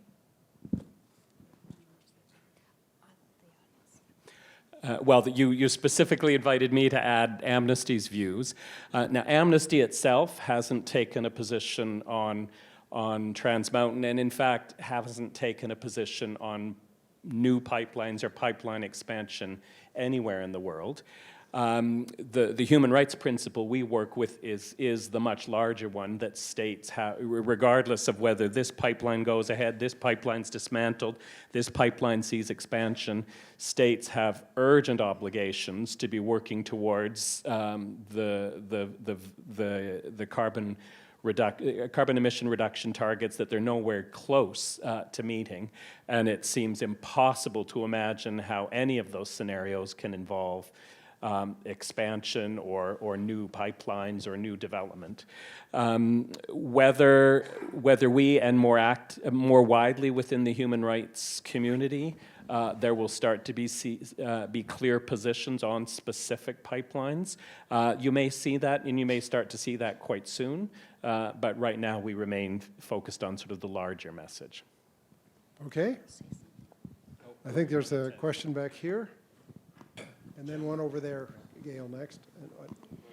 Oh, I'm sorry, Larry. No, it's okay. I wasn't going to. You had passed to yeah, I Alex just and, thought that maybe I'll disagree slightly with a few of the things been said. It's just that I think the urgency behind the pipeline for the oil industry and the investors is linked to the fact that there's a short window of time to really get that oil out of the ground into markets and make money from it. And the same argument is being made by Alberta governments, right? That this is our window to get the revenue out of this resource, and we want to pump as much as we can out of here as fast as we can before global demand for it shrinks, right? So there's a lot at stake in this pipeline, actually. And there is a risk that it could contribute substantially to global greenhouse gas emissions. So there is still, I think, a good reason to oppose it. But I understand the point that so much of the activism of the environmental movement and so on has been organized around the pipeline projects, that people do say maybe you need to be putting some of that energy and those resources elsewhere, like in developing alternatives and putting those alternatives to the public, so people can get a picture of, well, if not oil, then what, right? So it's a good question. It's a question yeah. Sorry, I'll stop. Thank you, Laura. That was very helpful. So there's a, okay. There's a person back here, and then next over here. Thank you. My name is Jim Allen. A few minutes ago, there was mention of how there's a lack of planning for these developments that we can see coming, and they end up becoming more disastrous for people than necessary because of the lack of planning. And I've had a sense for a long time that conversely, a plan that says here's how people's jobs would change and the economy would change would help to appease a lot of this anxiety that takes us in such a negative direction. And so I want to ask a question about social interest leadership. You say, well, why isn't the government planning? Well, is the government the only social interest group that we can look to for this kind of planning? And I don't think it is. I think there's such a vast array, especially what we're seeing right in front of us here in academia. You guys are so great, I'm tempted to walk out of here feeling just fine. We've misled you. But somehow all this great leadership tends to not add up to what is sufficient to take us where we need. So my question is just, where among all the segments of society can we look with some hope for sufficient leadership to emerge to give us the kind of plan that will enable us to put most of our energy into going forward instead of against each other? Tim? Yeah, you know, I think I'm going to have to disagree with you that government doesn't have to lead on this. There's not a single major economic transformation, either into a new area of technology or a new endeavor, where governments didn't both lead the regulatory transformation, but also were the lead investors. And you know, don't need to leave the topic we're talking about to look at the tar sands. They would not have existed without massive investment in government to turn them into something that would actually attract private investment. You know, in Ontario, we had a cap and trade program there until the June election in 2018. It only operated for like about a year. but it already amassed $3 billion for investment in clean tech, clean energy transition. All that money's gone now. But it's programs like that that actually have dedicated revenue, couldn't be spent for anything else, had to be invested in the economic transformation that Ontario needed to do to move towards a low-carbon economy. It's those kind of things that is needed in Alberta. Real money. Like, it takes real money. If we're going to have like a geothermal industry in Alberta, which could employ a lot of people that have the skills to work in oil and gas sector, that is going to take government to move it to scale so that it can become commercial. It's not going to happen otherwise. And the scale of the challenge around transforming our economy to something that is going to help our civilization survive. I mean, the only comparison that I've heard that actually made sense to me, and some of you, this may be a familiar term, but is like what the Western countries did in Europe after the Second World War with the Marshall Plan. Like, you need to rebuild everything. But the scale of the threat that we're facing is very similar to what is brought by a global conflict. In fact, that's what we're going to be headed for, is a global conflict, unless we spend in this way. Well, you can't have these kind of reversals, these policy reversals, these government reversals, where we go down a path of dedicating resources, putting in programs, taxation programs, to dedicate resources to this transformation, and then just tear it all away. The economic uncertainty that it creates for communities, the economic uncertainty that it creates for the business sector, and believe me, the business sector in Ontario is furious about the reversal around cap and trade because it's deeply destabilizing for them. We cannot afford to allow this. And it's not just like, oh, who wins the election? It's fundamental questions about where we're going with our economy, and having these reversals is very, very dangerous. I'm going to disagree with you, Tim. That's I okay. mean, not completely. I'm not going to completely disagree with you. I agree to a point. But the reality is that we're talking, like, what you're talking about is reformist policies. And the reality is these very structures that we're talking about reforming and shifting and changing to save us from this, like, impending doom are the very things that brought us to this place. Which gets to the point of your question. Are there things outside of this structure? Absolutely. There are absolutely things outside of this structure. As an Indigenous rights advocate and activist, like, Indigenous communities are drawing on all sorts of different knowledge systems to come up with creative solutions. They're finding that Indigenous stewardship, economics are providing pathways to different alternatives that are not even within the purview of the current colonial structures.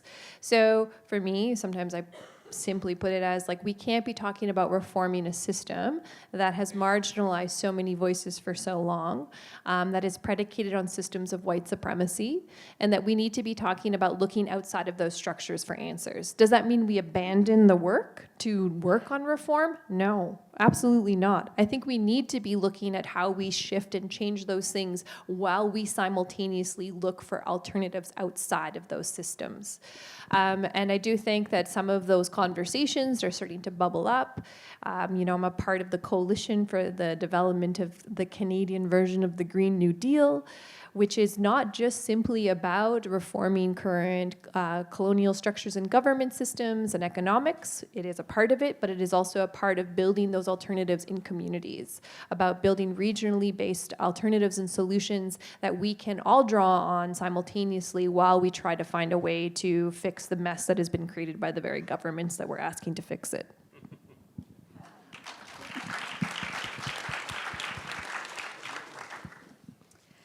Well, I'll add a little bit to that.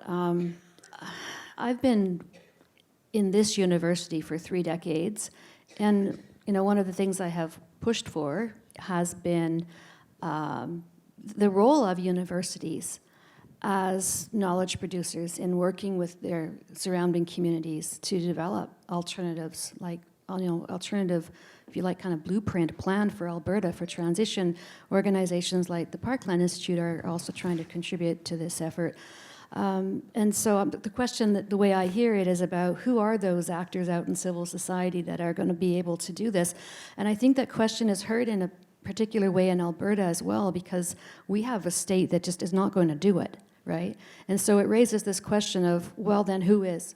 What are we going to do about it? What resources do we have in civil society to try to make our own plan, to work together? I mean, community leagues or regional, planning or something, drawing on what we have to try to come up with our own forms of planning and working in solidarity with Indigenous communities as part of this. So it's a hard question, really. It makes us ask, what can we do and what are we prepared to sacrifice to make it happen? And I would just add one other thing is that the universities have also shown themselves to be very resistant to taking on this role. They are structured in a way by the funding agencies and the ideologies of innovation that come from governments. Those in turn are constructed by governments' relationships with the private sector and the existing economy. So the priorities for university research are determined by actors outside. And so, careers are based on complying and adapting to what government determines are funding priorities or what innovation means. And innovation has never meant political change, social change, cultural change, thinking about citizenship, how we could involve citizens in democratic planning. It's simply meant technology development, technology that can be commodified and patented and controlled in various ways. And so we have a real battle here within the university to make the university into an institution that would play an important role in helping our society to make this transition.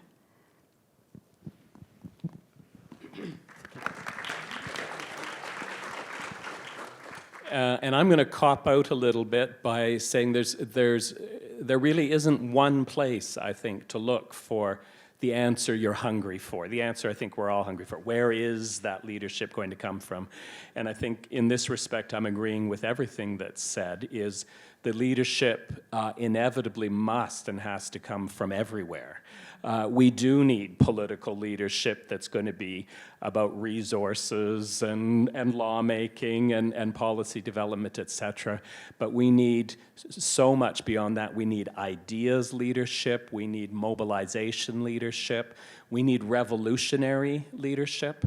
And I think the backdrop to all of that reminds us that this struggle that's brought us together tonight, I suppose with the climate crisis at its core, is not at all divorced from so many of the other human rights struggles that are so imperative, that we will not allow that leadership to come forward, for instance, without significantly making progress with regard to the reconciliation agenda in Canada and upholding and respecting the rights of Indigenous peoples. We will not advance and make progress until we radically move forward with gender equality, and in particular, much more significant participation from women at all levels of political life in this country, and so many other examples like that of human rights struggles that have been with us for a long time and are in their own right enormous challenges,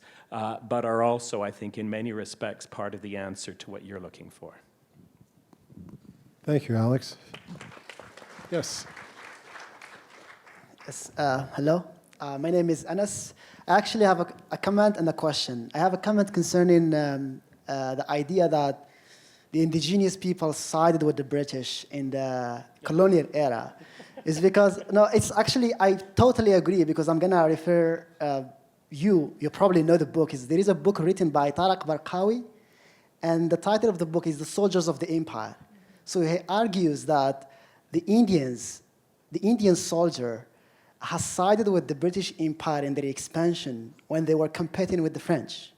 If the local soldiers in the global south, in all the colonized British Empire, did not side with the British army, they wouldn't actually win the French.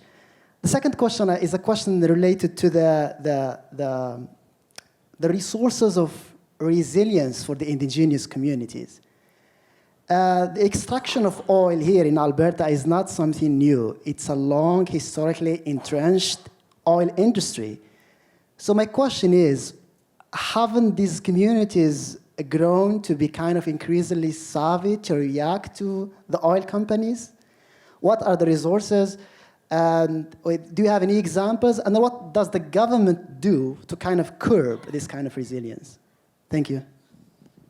Arielle, I think that was directed to you. That is a really big question. I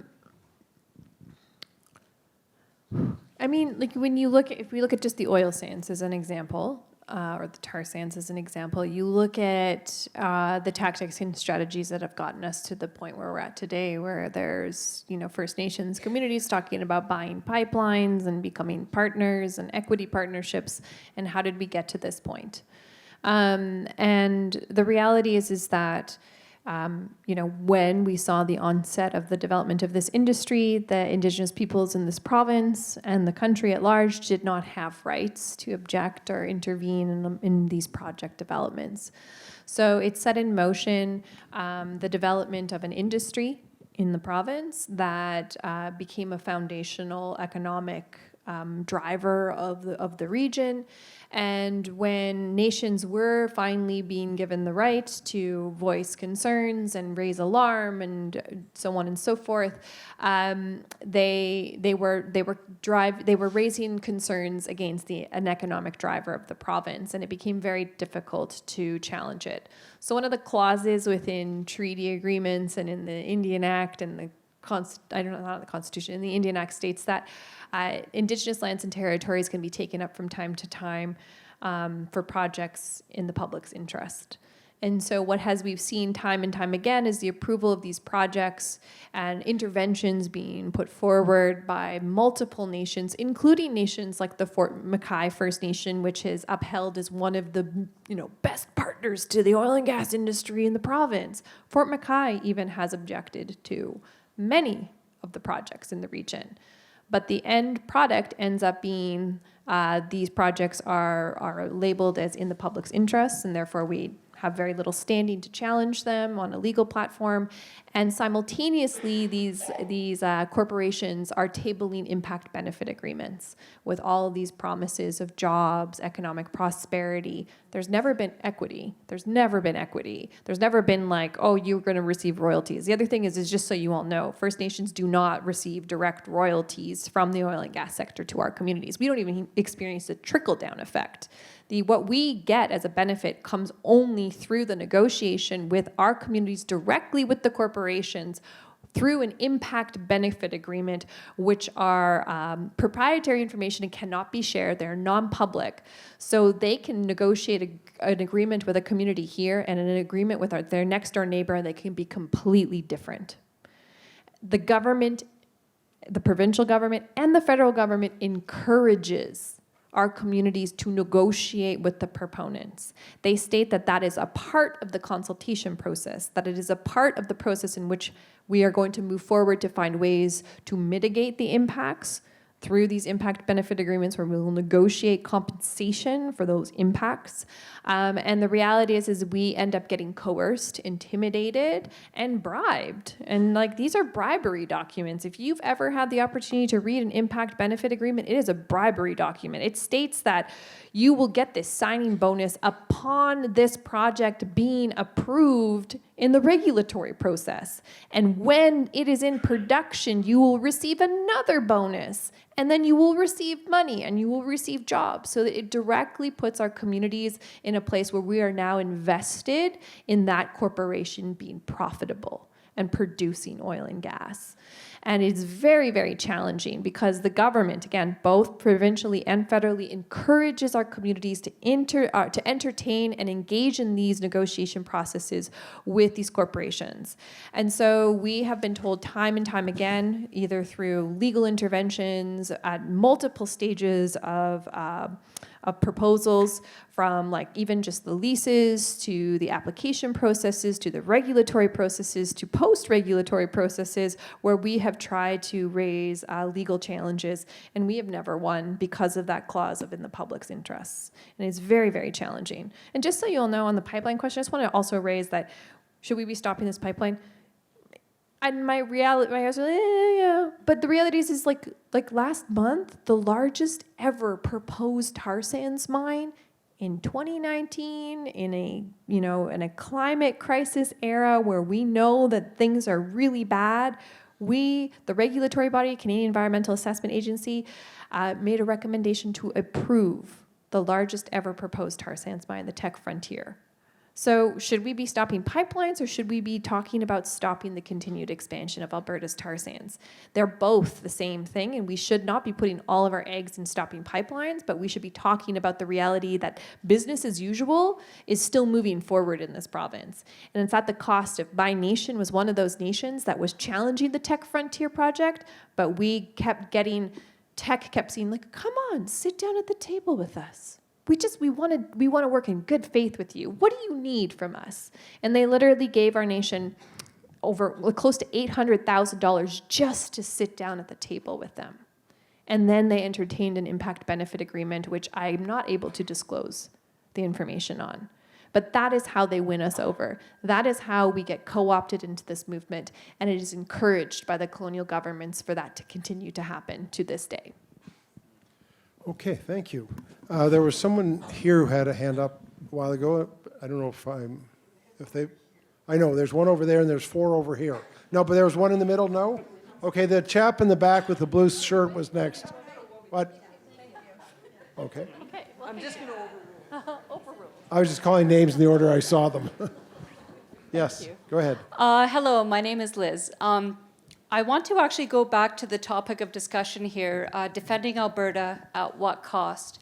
Now, we've hinted at this a little bit, and specifically I'm looking at the political implications. This is a hugely divisive issue. At a time where we're getting very abrasive commentary from, I'll call it the government of the day, what happens when we have a very abrasive response? Is that the correct response? I'm getting a lot of anger. I'm sensing a lot of anger, rightfully so. But ultimately what my question is what are our options for the way forward, keeping in mind that a very abrasive discussion could very potentially turn into a, I hate to turn to our neighbors to the south, but something looking like what's going on down there. Does that make sense? No, the question's quite clear. Who would like to, Tim? You know, it's interesting because, you know, with all of this rhetoric coming from the Kenney government, and you know, it was predates their election, of course. You know, Vivian Krause and all these assertions that, you know, environmental groups are doing all the things I was describing earlier on. We very carefully chose not to engage that because it just seemed so crazy. It couldn't possibly go anywhere, right? But you know, clearly it's been adopted now as policy of a large province in Canada. It's being now resourced with $30 million war chest, which will roll out in whatever way. It has a public inquiry with the power of subpoena behind it. So at some point, you can no longer afford to just ignore it, even though it's crazy. And you have to engage. And there's various ways of engaging that, but you know, we're in the midst right now of figuring out collectively what the best path of response are, both legally and in a communications environment, and with the broader public and the media, both domestically and internationally. Because it's very clear that ignoring this is not working. So we have to try something else.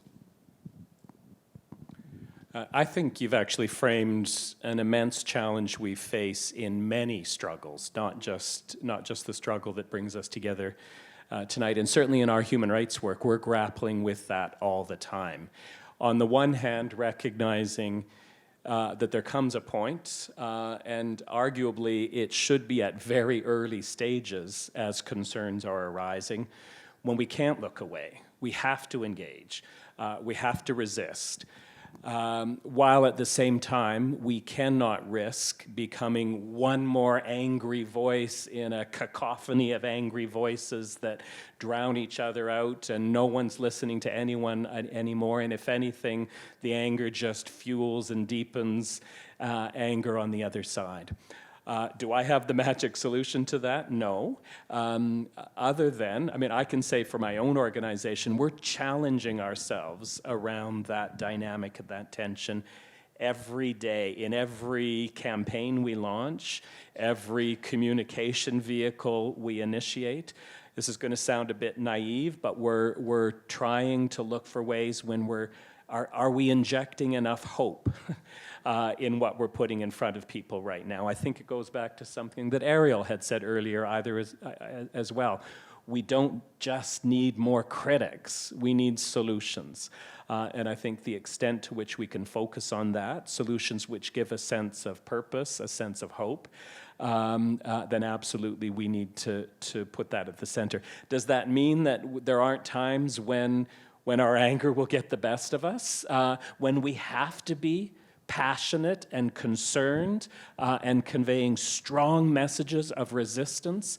Absolutely, especially given what is at stake, and especially given, yes, our southern neighbors, a good example, the many instances around the world where we can see what lies further down that odious, slippery slope that we're on, and that we can't just be bystanders or politely hope that things won't get worse. So good tension to have raised for us, and I think we all need to be live to it. I've just been advised we have time for one more question, so do you have a quick... Okay. I'm no stranger to being the angry brown girl in the room. And now we're just, it's like, welcome to the club. I do feel like that a little bit with some of this stuff. It's just like, as Indigenous peoples, as racialized peoples, whenever we raise concerns around something that's oppressive or that's violation of our rights, it doesn't even matter how we try to come at it gently. When we continue to be suppressed over and over again and we start to become elevated, we are immediately coined as the irrational, angry. But it's funny because when white men do it in the House of Commons, they're just passionate about their bills. Have you seen a House of Commons debate for a bill? Like when they're trying to debate their merits, it's not considered angry. It's considered just par for the course.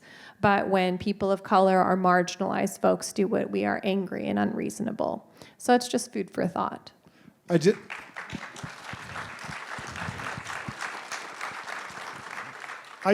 want to add one thing to that in support of what Arielle was just saying. In universities for the last decade, there's been enormous pressure to create respectful and civil discourse policies and requirements. And if you look at the history of civility, it's always the way those in power constrain the responses of those being subjected by their power. And in fact, part of communication includes not just the content of what you've said, but the emotion associated with it. And to shut that down in the name of civility. So you can say whatever you want as long as you say it nicely, and if you don't say it nicely, we shouldn't listen to you, is a very political message that disadvantages those not in power. So I think, I really understand the motivation of the question, and it's important for us, as Alex was saying, to be thinking about, but we have to be very careful before we embrace the notion that, well, civil discourse is the key here. Because, as has been known by many people, power doesn't change without resistance. And when that resistance becomes effective, it's attacked as being uncivil, as so forth. When in fact, that's just simply a way to suggest that those challenging are actually starting to be successful. So we have to embrace, I think, some discord if we're going to bring about fundamental change. I don't think there's ever been fundamental change without discord. Back there. You've been waiting a long time to get in. You get the last question. Thank you very much. My name's Spencer. I wanted to ask, outside of casting our votes in, 2023 now, what could actually be done to dissuade the Kenney government from this path of war rooms and inquiries and snitch lines? Well, we might as well end with a really good question, and I'm looking forward to what our four panelists have to say. I'll give each of them a chance for their concluding comment. Suddenly, everyone wants Tim to go first.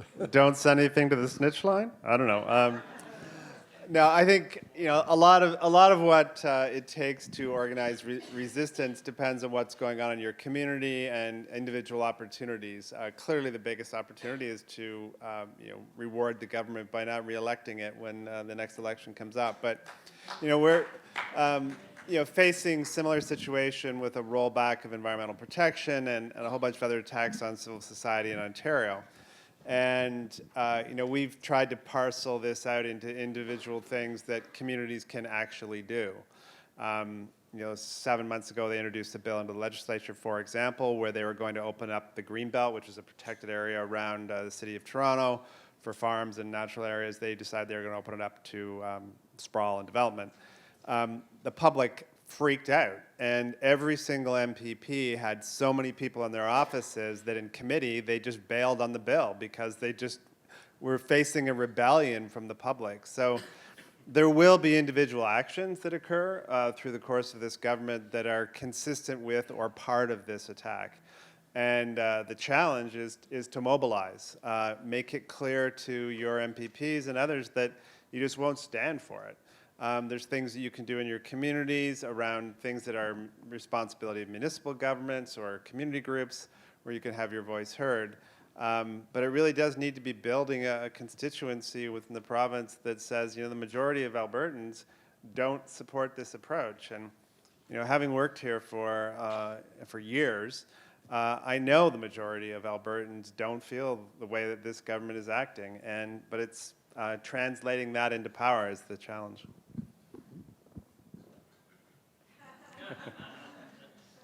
Go ahead.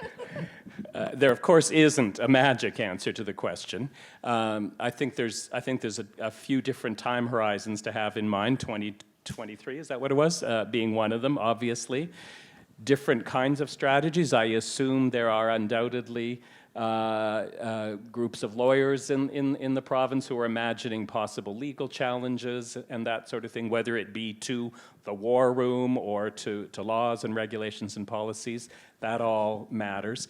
But I would really highlight that in the short term, with the war room, with the fight back strategy, with the public inquiry underway, it's a time for solidarity, and I think ways in which everyone here can make a true commitment to being there in solidarity with communities, with individual activists, with groups, small, medium, and large, that may start to very directly feel the brunt of these policies. We still don't know exactly. I mean, we can all guess what this war room is going to look like when it's truly ramped up and is out there with its messaging and shining the spotlight on particular individuals and groups. There's going to be an immense need to stand with people who may feel very threatened or vilified at that time. I think that's a short-term focus that we can't overlook.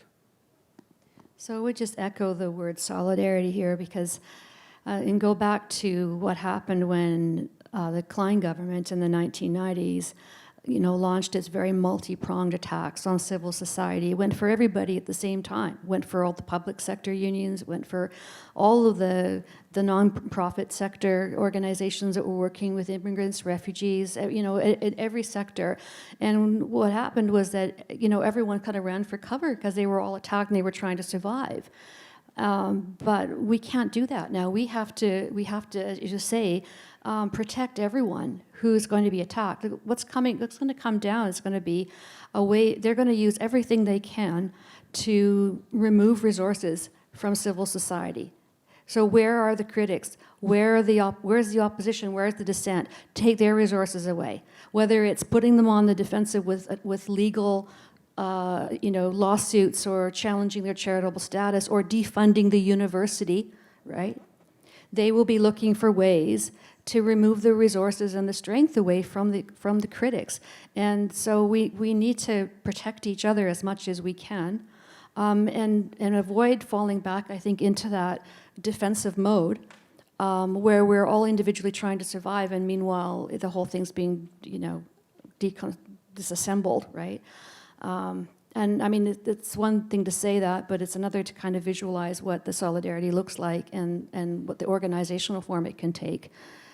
And a lot more people are going to have to speak up.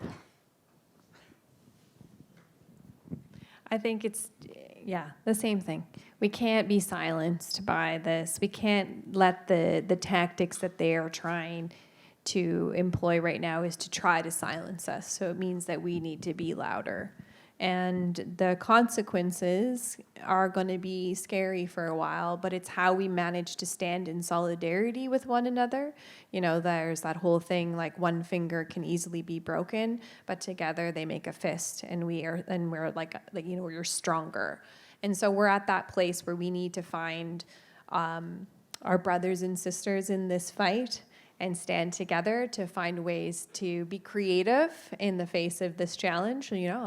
Top of my head, this new snitch line. Let's start snitching on like oil and gas companies or something. Let's like inundate them with like ridiculous things to. Yeah, report Kenney, report the MPs, report like the companies that are like, making record profits in companies outside of the province of Alberta and taking away, just like we need to be creative. We just need to be creative and think outside the box, and we need to stand together. And that's really, then there's no silver bullet.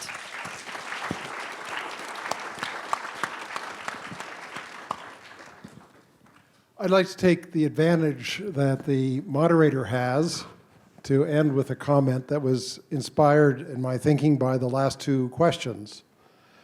And that is to quote from one of the great African-American leaders in 1849, Frederick Douglass, who said, "Those who profess to favor freedom and yet deprecate agitation are people who want crops without plowing the ground. They want rain without thunder and lightning. They want the ocean without the roar of its many waters. The struggle may be a moral one, or it may be a physical one, or it may be both, but it must be a struggle.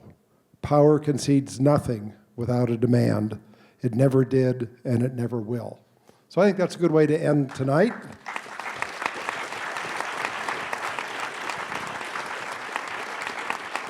I'd like once again, on behalf of all of you, to thank our four panelists. It was a real treat to listen to each of them. And I think all of us would like to thank you for coming, and we'd like to thank the Parkland Institute for making this evening possible.